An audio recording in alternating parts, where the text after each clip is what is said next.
ગઈ રાત્રે રાજકોટ શહેરના યુનિવર્સિટી પોલીસ સ્ટેશન વિસ્તારમાં એક મારામારીની ઘટના સામે આવેલી, જેની તપાસ કરતા ઈજા પામનાર વ્યક્તિ ભાવેશ વણવી નામના ઈસમને ફરિયાદમાં જણાવ્યા અનુસાર અમીર ભરવાડ અને એના સાથે આવેલા 4 થી 5 ઈસમો દ્વારા માર મારી ઈજાગ્રસ્ત કરવામાં આવેલ, અને આ અનુસંધાને ગાંધીગ્રામ પોલીસ સ્ટેશનમાં ફરિયાદ દાખલ કરવામાં આવી છે અને તપાસ ચાલુ છે.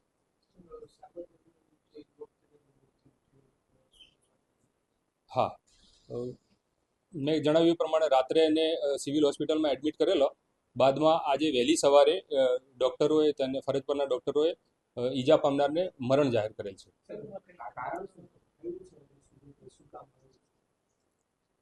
ફરિયાદમાં મરણ જનારના મિત્ર દ્વારા ફરિયાદ આપવામાં આવી છે અને ફરિયાદમાં જણાવ્યા મુજબ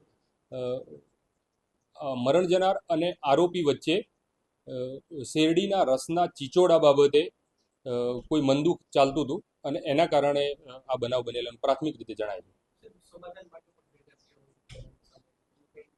અત્યાર સુધી બહાર નથી આવી વિગત કોઈ. હા, આરોપીને પકડવા માટે શહેર પોલીસની અલગ અલગ ટીમો કાર્યરત છે. પોલીસ સ્ટેશનની સ્થાનિક ટીમ, એ ઉપરાંત ઝોનની એલસીબીની ટીમ અને ડીસીબીની અલગ અલગ ટીમો, ક્રાઇમ બ્રાન્ચની અલગ અલગ ટીમો આરોપીને ઝડપવા માટે પ્રયત્નશીલ છે.